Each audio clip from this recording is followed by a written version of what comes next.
Tu n'as jamais eu besoin de savoir.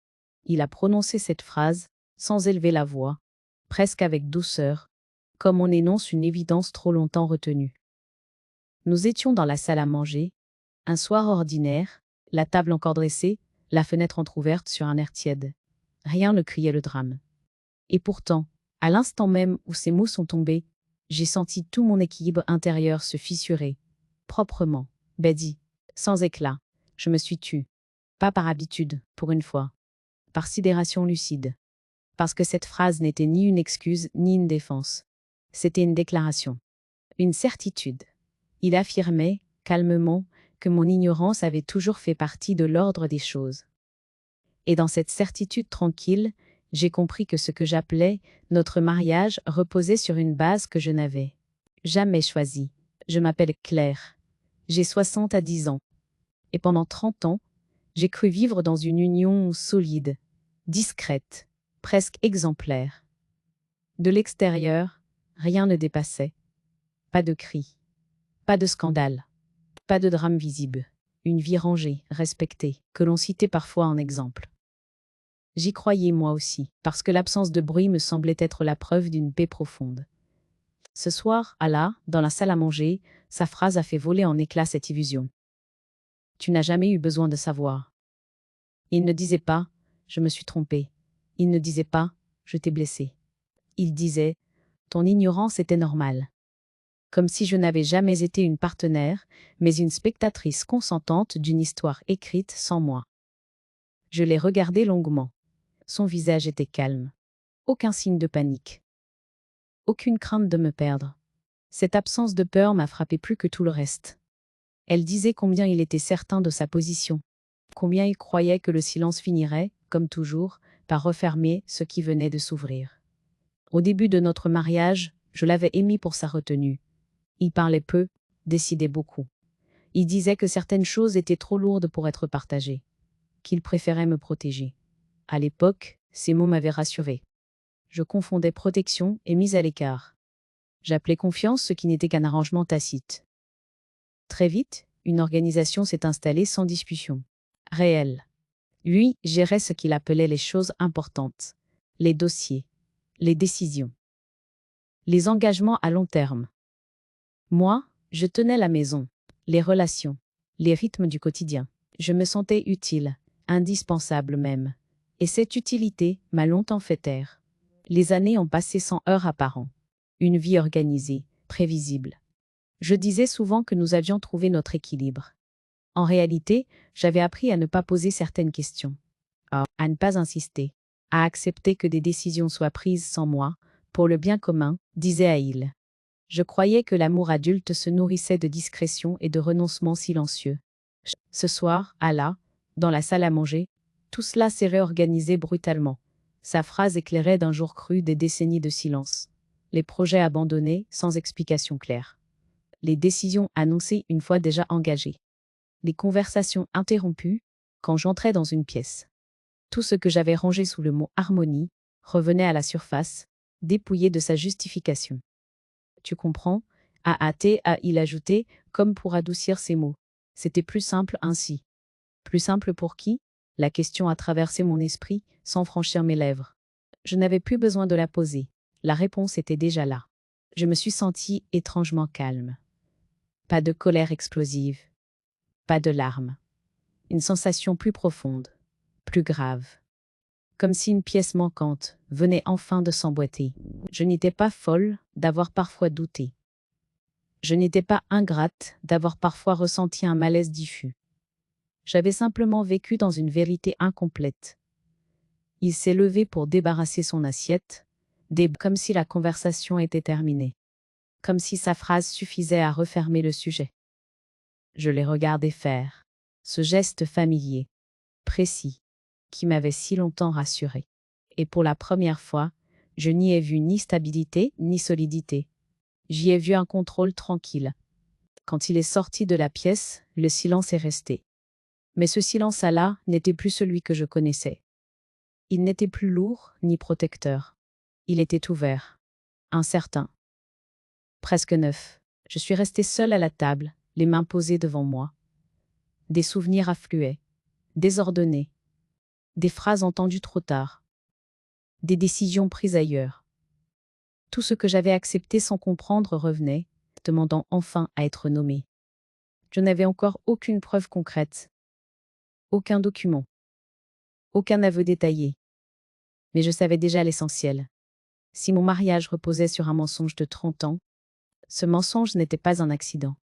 Il était la condition même de notre équilibre. Ce soir-là, je n'ai pas pensé à partir. Pas encore. Je n'ai pas pensé à confronter davantage. J'ai simplement reconnu, pour la première fois, que mon silence n'était plus une preuve d'amour. Il était devenu un espace de lucidité. Et dans cette lucidité nouvelle, une certitude s'est imposée, calme et irréversible. Je n'allais plus protéger une histoire construite sur ce que je n'avais jamais eu le droit de savoir. Revenir sur le passé s'est imposé à moi sans nostalgie. Ce n'était pas un refuge, mais un territoire à éclairer. J'avais besoin de comprendre comment une vie entière avait pu se construire sur une ignorance si parfaitement intégrée, qu'elle ressemblait à un choix. Quand je l'ai rencontrée, j'avais 40 ans. J'avais déjà connu les élans maladroits, les promesses trop grandes, les amours bruyants, qui laissent plus de fatigue que de souvenirs. Lui arrivait avec une sobriété rassurante. Il parlait peu de lui, mais toujours avec précision. Il donnait l'impression d'un homme qui savait où il allait, et surtout, qui n'avait rien à prouver. Cette assurance calme m'avait séduite. Il disait aimer la simplicité, les choses claires, les rôles définis. Il parlait de couple comme d'un équilibre à préserver, pas comme d'un espace à interroger. À l'époque, cette vision me semblait adulte. J'y voyais une promesse de stabilité après tant de désordre affectif. Je ne comprenais pas encore que cette stabilité avait un coût invisible. Notre mariage a été discret, presque effacé. Peu de discours, peu de témoins. Il disait que l'essentiel n'avait pas besoin d'être exposé. J'ai acquiescé. J'avais envie d'y croire. J'avais envie que cette retenue soit un gage de profondeur. Je confondais pudeur et secret. Très vite, une répartition s'est installée. Lui s'occupait des décisions importantes, les démarches, les choix à long terme. Moi, je m'occupais de la maison, des liens, de ce qui fait tenir une vie au quotidien. Cette organisation ne m'a pas choquée. Elle correspondait à ce que j'avais vu autour de moi. Et puis, il me disait souvent que j'étais plus douée pour l'humain, que lui gérait mieux le reste. Ces compliments masquaient une frontière que je n'ai jamais franchie. C'est pas là. Les premières années ont été paisibles. Pas de conflits ouverts. Pas de tensions apparentes. Nous recevions. Nous sortions. Nous étions ce couple, que l'on décrit comme solide. Ouais, je me sentais en sécurité. Je n'avais pas l'impression de manquer de quelque chose, parce que je n'avais jamais appris à le demander. Avec le recul, je vois pourtant ces petits renoncements que je justifiais, sans y penser. Des projets professionnels que j'ai mis de côté parce que ce n'était pas le bon moment. Des décisions prises sans moi, mais toujours présentées comme nécessaires. Il se disait souvent qu'il fallait éviter de compliquer les choses. Et je voulais être celle qui ne complique pas. Là, je me souviens d'une phrase qu'il répétait, « Fais à moi confiance ». À chaque fois, je la prenais comme une preuve d'intimité. Aujourd'hui, je comprends qu'elle fonctionnait surtout comme une clôture. Faire confiance signifiait ne pas demander, ne pas vérifier, ne pas entrer dans des zones qu'il jugeait inutiles pour moi. Je croyais vivre une histoire équilibrée, parce que je ne ressentais pas de violence visible. Je n'avais pas compris que l'effacement progressif peut être doux, presque confortable, quand il est enveloppé de bonnes intentions. Je n'avais pas vu que je m'étais peu à peu habituée à ne pas être pleinement incluse. Ce retour sur le passé n'a pas fait naître de la colère. Il a fait naître une lucidité calme. J'ai compris que je n'avais pas été naïve. J'avais été cohérente avec ce qu'on m'avait appris. Aimer, c'est parfois renoncer à comprendre. Préserver, c'est parfois se taire. Mais ce que je croyais être une vertu avait servi à consolider un mensonge. Et cette prise de conscience, aussi tardive soit-elle, était déjà une première rupture. Une fissure nette dans l'histoire que je m'étais racontée pendant 30 ans. Je n'étais plus seulement la femme d'un homme discret et fiable. Je devenais celle qui commençait à regarder sa vie sans détour, décidée à ne plus appeler paix, ce qui n'avait tenu que grâce à mon silence. Les premiers signes ne se sont jamais présentés comme des alertes franches. Ils ont pris la forme de détails anodins, si bien intégrés au quotidien que je les ai longtemps confondus avec la normalité. À l'époque, je n'aurais pas su dire quand quelque chose a commencé à se déplacer. Je sais seulement que, peu à peu, je me suis habituée à ne plus être au centre de certaines décisions. Il y avait ces conversations interrompues quand j'entrais dans une pièce. Pas brutalement. Juste un silence poli, suivi d'un sourire. Je me disais que le sujet n'était pas important, ou que cela concernait des affaires qui ne me regardaient pas. J'avais appris à respecter ce que je croyais être une pudeur. Je ne voyais pas encore qu'elle servait surtout à me tenir à distance. Il y avait aussi ces projets annoncés une fois déjà, engagés, des choix financiers, des orientations prises après réflexion, disait Aïl. Toujours avec ce ton calme qui n'appelait pas la discussion. Je hochais la tête. Chut. Je posais parfois une question, mais elle était accueillie par une réponse rassurante, souvent suivie de cette phrase devenue familière. Ne t'inquiète pas, j'ai tout prévu. Et je cessais d'insister. Les absences, elles, étaient parfaitement justifiées. Jamais excessives, jamais suspectes, prises isolément. Des réunions tardives, des déplacements nécessaires, des engagements qu'il ne pouvait pas déplacer. Il expliquait toujours, avec précision. Trop de précision, peut-être. Mais je prenais cette rigueur pour une preuve de sérieux. Je ne pensais pas à vérifier. Vérifier aurait signifié douter. Et douter, à mes yeux, revenait à fragiliser ce que nous avions construit. Je me souviens de regards, parfois, lors de réunions familiales ou dîners entre amis. Des silences étranges. Des phrases qui semblaient s'arrêter juste avant. L'essentiel. Je me disais que je me faisais des idées. Que tout le monde n'était pas obligé de tout partager. Je me reprochais même cette impression diffuse, comme si elle révélait une méfiance déplacée. Avec le temps, mon avis a commencé à compter moins.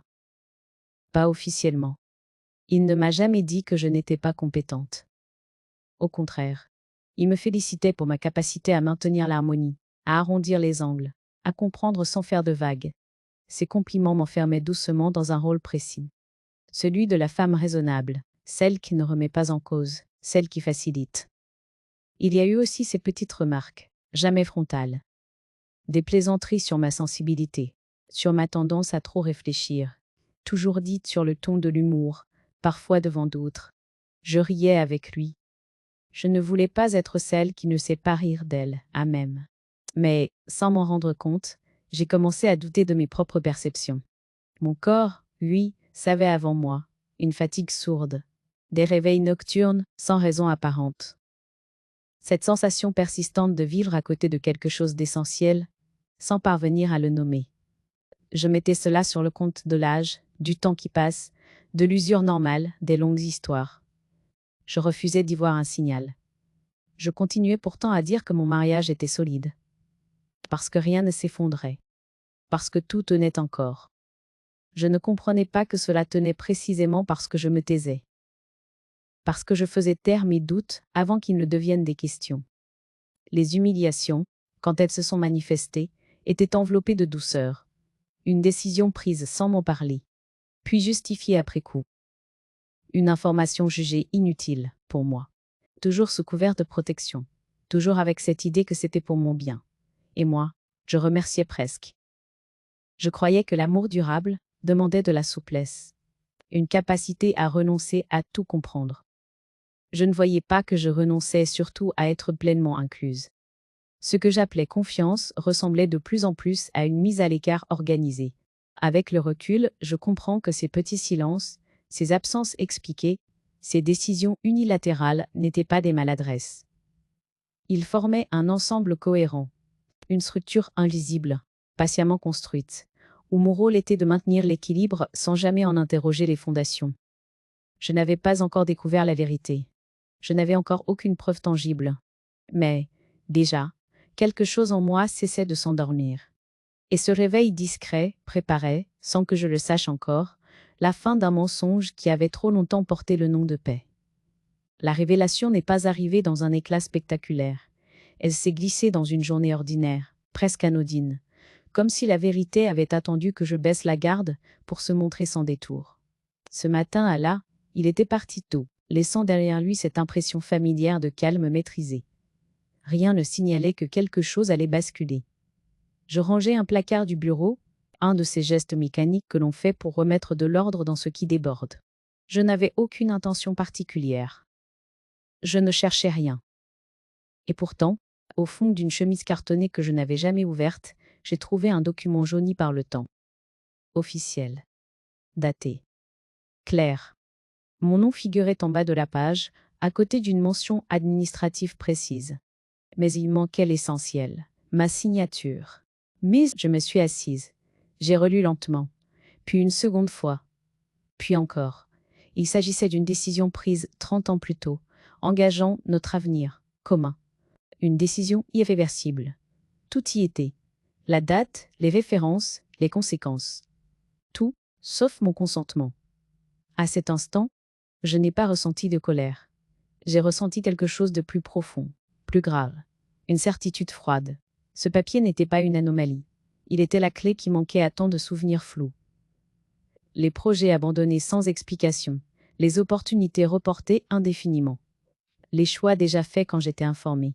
Je me suis levée lentement, comme si chaque geste devait être mesuré. La maison me semblait soudain différente. Non pas étrangère, mais révélatrice. Les murs n'avaient pas changé, mais ce qu'ils avaient contenu venait de perdre son masque. Je comprenais enfin que le silence qui avait structuré notre vie n'était pas une absence de conflit, mais une stratégie. Quand il est rentré ce soir, je n'ai rien dit immédiatement. Je l'ai observé. Sa manière de poser ses clés. Son ton tranquille. Il m'a demandé comment s'était passée ma journée. J'ai répondu normalement. Trop normalement peut-être. Il n'a rien perçu. Ou il a choisi de ne rien percevoir. Après le dîner, j'ai posé le document sur la table, entre nous. Sans théâtralité. Sans accusation. Juste là. Tu peux m'expliquer ça? Il a regardé le papier. À peine une seconde. Puis il a relevé les yeux, sans surprise. Cette absence de stupeur m'a frappé plus que tout le reste. Il ne découvrait rien. Il reconnaissait. C'était nécessaire. Il dit calmement. À l'époque, tu n'aurais pas compris. Ces mots ont résonné longtemps en moi. Tu n'aurais pas compris. Il validait tout ce que je venais de saisir. Le mensonge n'était pas ponctuel. Il était structurel. Il reposait sur une conviction profonde. Je n'étais pas une égale, mais une variable à gérer. Tu aurais dû me le dire, je murmurai. Il a soupiré, comme lassé. À quoi bon? Ça n'aurait rien changé. Cette phrase a marqué un point de rupture net. Elle effaçait 30 années de vie commune d'un geste simple. Elle disait que mon rôle avait toujours été périphérique, que mon ignorance n'était pas une erreur, mais une condition de fonctionnement. Je me suis levée. Je n'avais plus rien à dire. Les explications supplémentaires auraient été inutiles. Tout était déjà clair. Je n'avais pas besoin d'un aveu détaillé pour comprendre l'ampleur de ce qui avait été construit sans moi. Cette nuit je n'ai presque pas dormi. Pas parce que j'étais envahie par la douleur, mais parce que mon esprit travaillait avec une précision nouvelle. Les souvenirs se réorganisaient. Les silences prenaient sens. Je voyais enfin la cohérence là où je n'avais perçu qu'un malaise diffus. Je ne me sentais pas trahie comme on l'est dans les histoires bruyantes. Je me sentais déplacée, effacée, méthodiquement, sans violence apparente. Et cette prise de conscience, aussi tardive soit-elle, avait quelque chose de libérateur. Elle me rendait à moi, à même. Au matin, j'ai regardé mon reflet dans le miroir. Une femme marquée par le temps, oui. Mais droite. Présente. Je n'avais pas encore décidé ce que j'allais faire. Je ne pensais pas encore à partir. Mais une chose était acquise. Je n'allais plus faire semblant de ne pas savoir. La goutte d'eau n'avait pas provoqué une explosion. Elle avait déclenché un déplacement intérieur irréversible. Ce jour-là, sans cri ni larmes, j'ai cessé d'appeler paix ce qui n'avait tenu que par mon ignorance. Et pour la première fois depuis 30 ans, la vérité avait un visage. Les nuits qui ont suivi ont été longues, mais étrangement claires. Je ne tournais pas en rond dans la douleur. Je veillais. Comme si mon esprit, longtemps maintenu dans une demi-lumière, refusait désormais de s'éteindre. Je dormais peu, par fragments, et chaque réveil me ramenait à la même certitude tranquille. Je savais. Je me levais souvent avant l'aube. La maison était silencieuse, dépouillée de toute mise en scène. Cependant, assise à la table de la cuisine, je laissais le jour arriver lentement, sans allumer la lumière. Les objets familiers semblaient différents. Pas parce qu'ils avaient changé, mais parce que je les regardais sans complaisance. Je comprenais que ce décor avait longtemps servi à soutenir une histoire qui n'était pas entièrement la mienne. Je repassais les faits avec une précision nouvelle.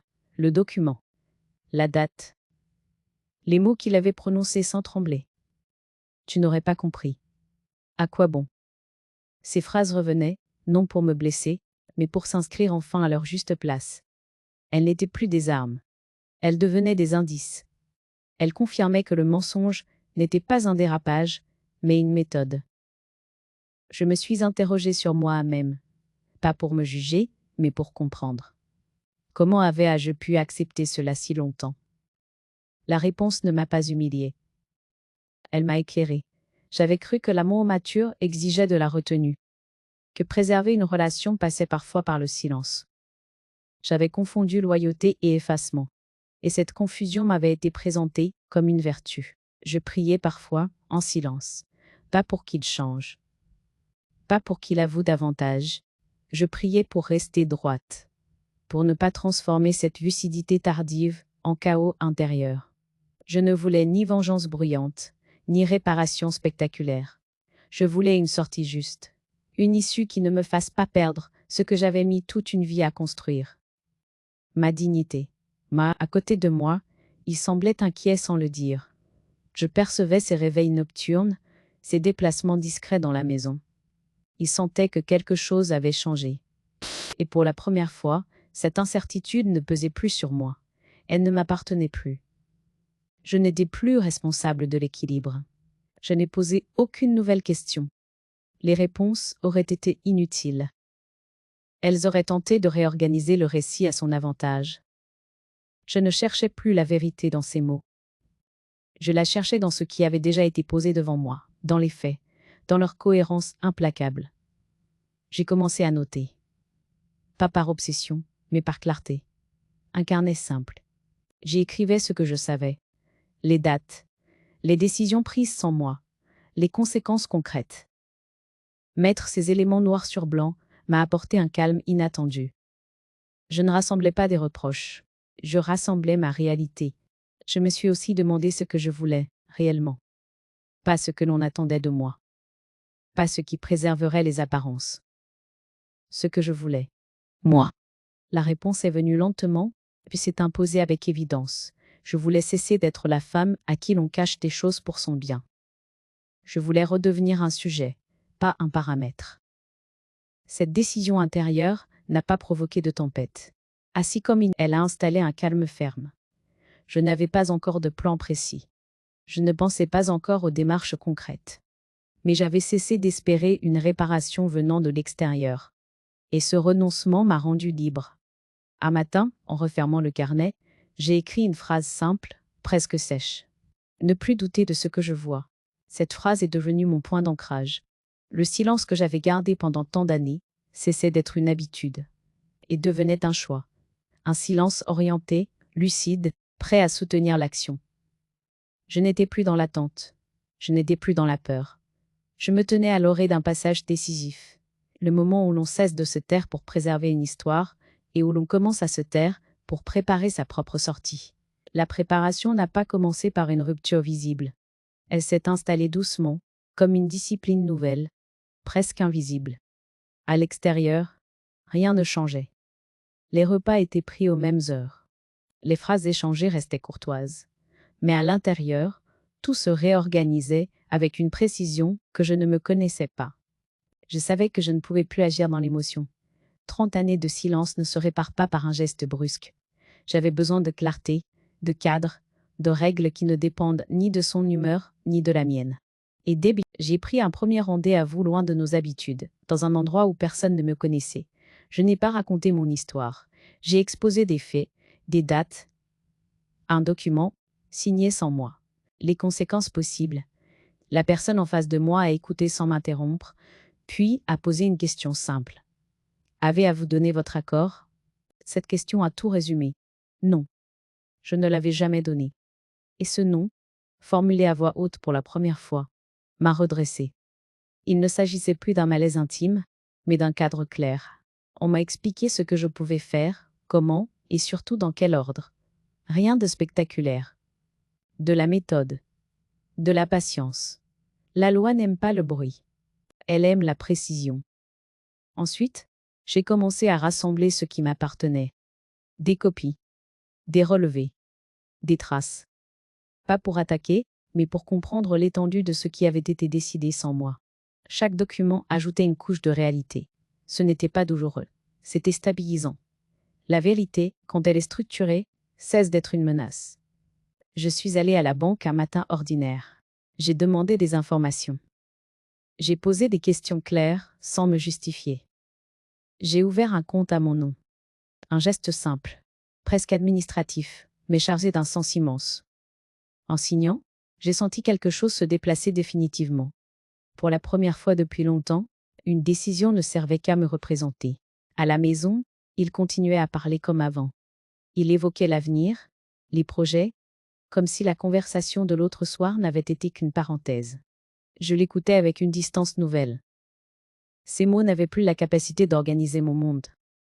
Je comprenais que la normalité peut être une mise en scène, et que la continuité n'est parfois qu'une inertie. Le carnet ne me quittait plus. Chaque soir, j'y notais l'essentiel. Les démarches faites, les réponses obtenues, les points à vérifier. Rien d'émotionnel. Cette rigueur m'empêchait de replonger dans la culpabilité ou le doute. Elle me donnait un axe. J'avais longtemps vécu dans l'adaptation. J'entrais dans l'action mesurée. La question du lieu s'est imposée naturellement. Cette maison que j'avais entretenue, protégée, investie de tant de sens, elle n'était plus un refuge. Elle était devenue un décor. Toucher à ce lieu, c'était accepter que certaines histoires ne se terminent pas là où elles ont été jouées. J'ai posé la question, calmement. Les réponses ont été claires. Là aussi, j'avais des droits. Et surtout, j'avais le temps. Je n'ai rien dit à mes proches. Ce silence n'était pas de la honte. C'était une protection. J'avais appris que les confidences prématurées affaiblissent les décisions. Je gardais pour moi ce qui m'appartenait désormais, la trajectoire. Parfois, une émotion tentait de s'imposer. Une tristesse lourde. Une colère sourde. Je les laissais passer sans les nourrir. Elles n'étaient plus aux commandes. Je refusais de transformer cette lucidité en chaos. Je voulais une sortie propre, digne, irréversible. Un soir, il m'a demandé si tout allait bien. J'ai répondu que oui. Et c'était vrai, d'une certaine manière. Les choses allaient enfin dans le sens de ma cohérence. Il a hoché la tête, rassuré. Il confondait encore mon calme avec une résignation. Il ne voyait pas que mon silence avait changé de nature. Chaque démarche consolidait quelque chose de plus profond que la sécurité matérielle. Elle consolidait ma légitimité intérieure. Je n'agissais pas pour punir. Je n'agissais pas pour humilier. J'agissais pour me retirer d'un rôle que je n'avais jamais choisi. La préparation n'était pas une guerre. C'était une reprise de territoire intérieur. Et je savais désormais que, le moment venu, je n'aurais ni à crier, ni à me justifier. Il me suffirait de poser les faits. Et de rester là, droite, enfin fidèle à moi-même. Le moment de la confrontation n'a pas été choisi pour son intensité. Il s'est imposé quand tout ce qui devait être en place l'était déjà. Un soir calme, presque indécent par sa banalité, comme si la vérité avait attendu que je sois prête pour se dire sans élever la voix. J'étais assise à la table du salon. Devant moi, une chemise fine, ordonnée. Pas de dossier épais, pas d'accumulation théâtrale. L'essentiel seulement. Il est entré, a posé ses clés, a jeté ce regard rapide qui lui servait à évaluer l'atmosphère. Il a senti quelque chose, une retenue inhabituelle. Ce léger déplacement qu'il percevait, sans pouvoir encore le nommer. Il faut qu'on parle, ai-je dit. Ma voix était calme, pas froide. Calme autrement. Celle que l'on a quand on ne cherche plus à convaincre. Il s'est assis lentement, en face de moi. J'ai ouvert la chemise et posé le premier document sur la table. La date, la référence. Rien d'accusateur en soi. Juste précis. Tu reconnais ce papier? Il a regardé, à peine une seconde. Puis il a haussé les épaules. Oui. Et alors, j'ai posé le second document. Puis le troisième. Les dates alignées. Les décisions prises sans moi. Les conséquences concrètes. Je ne commentais pas. Je posais. Les faits, nus, sans adjectif. J'ai poissé Al. Il a soupiré, comme lassé, Tu fais tout un drame pour des choses anciennes. Elles sont anciennes. Et je répondu, mais leurs effets sont toujours là. Il a tenté de reprendre la main, de parler de contexte, d'époques différentes, de responsabilités qu'il avait dû assumer seul. Il parlait avec cette assurance tranquille qui lui avait si souvent permis de clore les discussions. Je l'ai laissé aller au bout. Ses phrases se succédaient, bien construites, presque pédagogiques. Elles arrivaient trop tard. Quand il s'est arrêté, j'ai posé la dernière feuille. J'ai consulté, et à jeudi. Il s'est figé. Qui? Des professionnels. Et j'ai agi. Le silence qui a suivi n'était pas tendu. Il était vide, comme si ses mots venaient de perdre leur poids. Pour la première fois, il ne savait plus quelle direction donner à la conversation. Qu'est-ce que tu veux? A il demandé. Plus bas. Cette question, je me la posais depuis des semaines. La réponse était claire.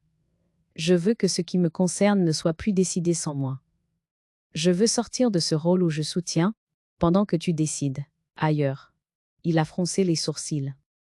Tu exagères? Non. Je nomme. Il a baissé les yeux. Ce geste, si rare chez lui, m'a frappé. Je n'y ai vu ni remords spectaculaires, ni effondrement. J'y ai vu la fin d'une certitude. La sienne. Il a parlé de nous. Des années passées. De ce que les autres diraient. De l'image. De la stabilité à préserver. Ces arguments m'étaient familiers. Ils avaient longtemps guidé mes propres renoncements. Je les ai écoutés, puis j'ai répondu doucement. La stabilité qui repose sur ce que je n'ai jamais eu le droit de savoir n'est pas une stabilité. C'est un arrangement. Tu vas partir? Il murmurait. Je n'ai pas répondu immédiatement. Je ne voulais pas transformer cet instant en menace. Je vais choisir. Et je dis. Il a tenté une dernière fois de minimiser, de parler d'erreur, pas de mensonge, de protection, pas d'exclusion. Je l'ai regardé sans colère, sans ironie. Protéger quelqu'un, je dis, ce n'est pas décider à sa place pendant 30 ans. Il n'a plus rien dit. Le silence qui s'est installé n'avait rien d'hostile. Il était définitif.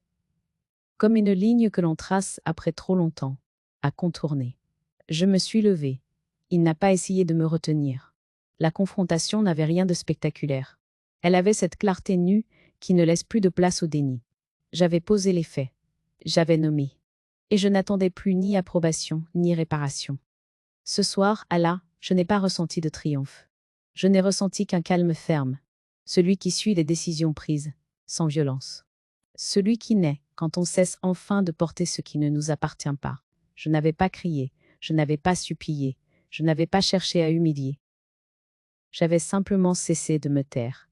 Et dans ce silence nouveau, choisi, je savais que quelque chose venait de se clore définitivement. Non pas notre histoire officielle, mais le mensonge qui l'avait tenu debout pendant 30 ans. L'éclatement ne s'est pas produit dans le fracas que l'on imagine souvent. Il n'y a pas eu de cris, pas de porte claquée, pas de révélation publique. Ce fut plus lent, plus insidieux, comme un tissu qui se défait fil après fil une fois que la tension a disparu. La confrontation avait déplacé quelque chose d'essentiel. Et désormais, tout ce qui tenait par habitude commençait qui disait. Les jours suivants, il a tenté de maintenir une normalité de surface. Il parlait du quotidien, des courses à faire, des rendez-vous à venir. Comme si poser des mots familiers pouvait refermer ce qui s'était ouvert. Je répondais avec politesse, sans m'investir. Mes phrases étaient courtes, mes gestes précis. Je n'alimentais plus l'illusion. Cette retenue le déstabilisait davantage que n'importe quelle colère. La famille a senti le changement avant qu'il ne soit formulé. Des appels hésitants, des messages prudents. On me demandait si tout allait bien, avec cette inquiétude feutrée qui évite la vraie question. Je répondais simplement que les choses évoluaient. Ce mot suffisait à troubler. On attendait de moi une plainte, un récit, une position claire. Je n'offrais rien de tout cela. Certains ont tenté de relativiser. 30 ans de mariage, disait ce n'est pas rien. Il fallait comprendre le contexte, l'époque, les responsabilités. Ces mots m'étaient familiers. Ils avaient longtemps servi à étouffer mes propres doutes. Je les écoutais désormais, comme on écoute un discours ancien, sans m'y reconnaître. Comprendre n'était plus mon objectif. me respecter, si. D'autres se sont tus. Un silence lourd, chargé d'une reconnaissance implicite. Ceux-là savaient peut-être. Ou avaient deviné sans jamais oser nommer. Mon refus de me taire venait perturber un équilibre, plus large que notre couple. Il rappelait à chacun ce que coûte une harmonie bâtie sur l'effacement d'un seul. La maison a changé de statut. Elle n'était plus un refuge ni un symbole. Elle devenait un lieu de transition. Je cessais d'y projeter des lendemains. Je ne réparais plus ce qui se fissurait. Je n'entretenais plus la fiction d'une continuité. Chaque pièce semblait déjà appartenir à un autre temps. Je circulais dans ces espaces avec une distance nouvelle, presque étrangère. Il dormait parfois ailleurs, parfois sur le canapé. Aucune dispute ouverte. Aucun reproche frontal.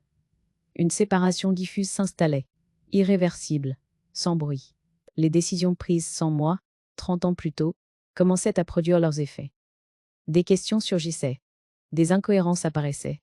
Le récit qu'il avait entretenu se fragilisait dès qu'il n'était plus soutenu par mon silence. Un soir, il a tenté de parler de compromis, d'arrangements possibles, de ce qui pouvait encore être sauvé. Il employait ce mot comme on s'accroche à une planche. Je l'ai laissé aller au bout, puis j'ai répondu calmement que je ne cherchais plus à sauver une image. Je cherchais à être entière. Cette phrase a clos la discussion. Définitivement. Je me suis rendu compte que je n'étais plus au centre du chaos. Les conversations se faisaient sans moi. Les justifications aussi. J'étais devenue extérieure à une histoire que j'avais longtemps portée seule. Cette distance n'était pas une fuite. C'était une libération. Je pouvais observer sans absorber, entendre sans porter. Il restait une tristesse. Pas celle du drame. Celle des habitudes qui se délitent lentement. Des projets qui n'auront jamais lieu. Des soirées qui ne seront plus partagées. Je l'acceptais sans la nourrir. Elle passait, comme passent les saisons quand on cesse de leur résister. Je regardais parfois cet homme avec qui j'avais partagé tant d'années. Je ne voyais plus le mari solide ni le pilier rassurant. Je voyais quelqu'un confronté à une limite qu'il n'avait jamais envisagée. La fin de mon rôle de gardienne du décor. Cette vision ne m'apportait ni triomphe ni vengeance. Elle m'apportait de la clarté. L'éclatement n'a pas détruit une famille. Il a révélé ce qui ne tenait que par mon silence. Les rôles se redistribuaient, les masques tombaient. Et pour la première fois depuis longtemps, je n'avais pas peur de ce qui venait après. Parce que ce qui venait après ne dépendait plus de ses choix anciens. Il dépendait désormais des miens. La nouvelle vie n'a pas commencé avec un déménagement spectaculaire ni une annonce solennelle. Elle a commencé un matin simple, quand j'ai compris que je n'attendais plus rien de ce qui avait été. Plus de justification, plus de réparation, plus de regards approbateurs. J'ai senti, pour la première fois depuis longtemps, que mon temps m'appartenait. Je me suis installée dans un petit appartement lumineux, loin des lieux chargés d'habitude. 2 pièces, une cuisine étroite, une fenêtre donnant sur des arbres. J'avais choisi cet endroit pour ce qu'il n'exigeait, pas de moi. Aucun rôle à reprendre, aucun passé à défendre. Je pouvais y entrer sans me présenter, sans expliquer. Cela m'a suffi. Les premiers jours ont été silencieux, mais pas vides. Je me réveillais sans urgence. Le matin s'étirait sans programme imposé. Je préparais mon café lentement, parfois sans allumer la radio. J'écoutais la ville respirer. Ce silence-là n'était pas une absence. Il était une présence douce, stable, qui ne me demandait rien. Là, je me suis remise à marcher. Longtemps. Sans destination précise. Les pas se succédaient d'eux à même, comme s'ils connaissaient la route avant moi. Je découvrais des rues où personne ne me connaissait. Personne ne me regardait comme la femme de quelqu'un. Personne n'attendait de moi un maintien, une retenue, un équilibre à préserver. Cette liberté discrète m'a émue plus que je ne l'aurais cru. J'ai recommencé à faire des choix minuscules, presque insignifiants. M'arrêter pour un café sans raison. Acheter un livre simplement parce que la couverture m'appelait. Rentrer tard sans me justifier. Bon, ces gestes n'étaient pas des révoltes. Ils étaient des confirmations silencieuses. Je pouvais décider, même de presque rien, et cela suffisait à me sentir entière. Les nuits, parfois, ramenaient des images anciennes. Pas des cauchemars. Des scènes figées. dépouillés de leur charge émotionnelle, comme si mon esprit classait enfin ceux qui n'avaient jamais trouvé sa place. Je les laissais passer. Je ne luttais plus. Elle n'avait plus le pouvoir de diriger mes gestes. Elles devenaient des souvenirs, pas des ordres. Il m'arrivait de penser à lui, mais non avec colère, avec une distance étonnamment paisible. Je ne cherchais plus à comprendre ses raisons. Comprendre aurait été une manière de rester lié. Or, je ne voulais plus nourrir ce lien à là. La clarté me suffisait. Je savais ce qui avait été fait. Je savais ce que j'avais choisi. Un message est arrivé un après-midi. Court, poli, presque administratif. Il demandait comment j'allais. J'ai lu, puis posé le téléphone. Je n'ai pas répondu. Pas par dureté, par cohérence. Je n'avais plus à entretenir un dialogue bâti sur l'effacement de ma parole. La question du pardon s'est présentée sans injonction morale. Je me suis demandé ce que ce mot signifiait pour moi. Pardonner n'était ni oublier, ni excuser, ni revenir en arrière. Pardonner, c'était refuser de laisser l'amertume dicter mes choix. Et cela, je pouvais le faire seul, à mon rythme, sans témoin. Mon corps a changé. Mes épaules se sont détendues. Mon souffle s'est élargi. Je dormais plus profondément. Je n'étais plus en alerte constante. Cette détente n'était pas euphorique. Elle était stable, grave, presque silencieuse. Elle ne réparait sans promesse. J'ai repris l'écriture, pas pour témoigner, pas pour expliquer, pour déposer. Des phrases simples, des souvenirs heureux que je n'avais jamais pris le temps d'habiter. Des pensées sans destination. L'écriture redevenait un lieu, pas un outil. Je me suis surprise à rire, parfois. Un rire bref, inattendu, devant une scène banale. Ce rire m'a ému plus que je ne l'aurais cru. Il ne comblait pas un manque. Il naissait de moi, sans justification. Je ne dirais pas que tout était réglé. Il y avait encore des moments de solitude, des après-midi plus lourds, des soirs où l'absence se faisait sentir. Là, mais cette solitude n'était plus une sanction. Elle était un choix. Un espace où je pouvais exister sans me réduire. Le soir, je regardais mon reflet dans la vitre. Une femme marquée par le temps, oui, mais droite. Présente. Je ne cherchais plus à être comprise. Je cherchais à rester fidèle à ce que j'étais devenue. Cette nouvelle vie n'était pas une récompense. Elle n'était pas une fuite non plus. Elle était une continuité réinventée. Celle d'une femme qui avait cessé de protéger un mensonge ancien et qui découvrait enfin le calme profond d'un avenir qui n'avait plus besoin d'être justifié. Je savais que cette dernière étape n'aurait rien de spectaculaire. Pas de retour en arrière, pas de scène finale à rejouer. Seulement ce moment précis où l'on peut regarder ce qui a été sans que cela réclame encore une réponse. Ce moment est venu un matin calme, alors que la lumière traversait l'appartement sans réveiller d'anciennes douleurs. Je me suis assise près de la fenêtre, une tasse chaude entre les mains. La rue suivait son rythme, indifférente, paisible. Des passants pressés, des voix lointaines, une vie qui continuait sans me demander de justification. Pendant longtemps, j'avais cru que l'on existait à travers le regard de l'autre. J'apprenais enfin que l'on peut exister pleinement dans l'absence de ce regard, dans cet espace neutre, où rien n'est approuvé. J'ai pensé à la femme que j'avais été pendant ces 30 années. Celle qui croyait que la solidité d'un mariage se mesurait à sa durée.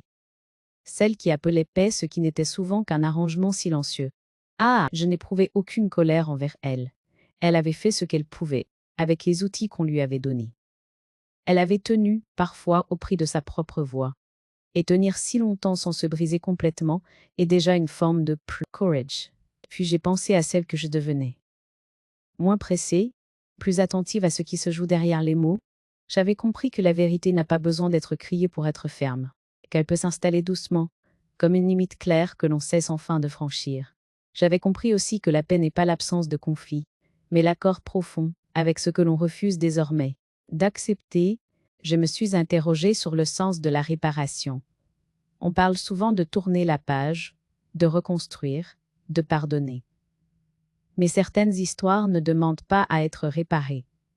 Elles demandent à être reconnues pour ce qu'elles ont été, puis déposées là où elles ne peuvent plus nuire.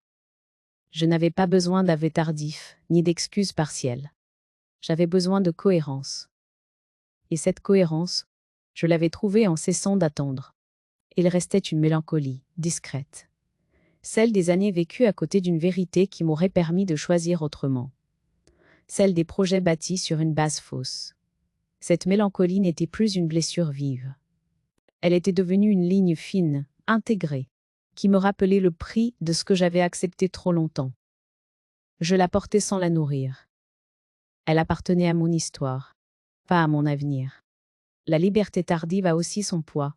Réinventer ses habitudes, traverser seul des moments que l'on imaginait à deux, accepter certains silences. Mais ce poids n'était plus une punition. Il était le prix juste d'une vie redevenue mienne. Et je l'acceptais sans amertume, parce qu'il n'y a pas d'âge pour se choisir. J'ai repris mon carnet. Je l'ai feuilleté lentement.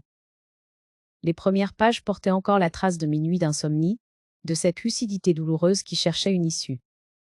Les dernières étaient plus calmes, presque apaisées. Je me suis rendu compte que je n'écrivais plus pour comprendre ce qui m'avait été caché, mais pour transmettre une permission. Pas une accusation. Une possibilité. Celle de ne plus se taire pour préserver une histoire qui vous efface. Si quelqu'un devait lire ces lignes un jour, j'aimerais qu'il y trouve ceci. La durée ne justifie pas le mensonge. L'harmonie construite sur l'ignorance d'un seul est une trêve fragile. Et la vérité, même tardive, n'est pas une catastrophe. Elle est une clarification. Je me suis levée. J'ai rangé le carnet dans un tiroir. J'ai regardé cet appartement simple, lumineux, sans trace de victoire, ni de défaite. Il y avait de l'espace, de l'air, une présence tranquille. Rien n'avait été détruit. Quelque chose avait été remis à sa juste place. Je n'ai pas cherché à punir. Je n'ai pas cherché à humilier.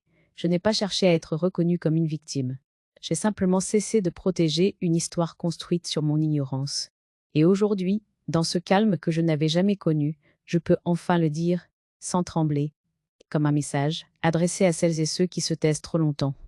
Le silence peut aussi être une forme de justice.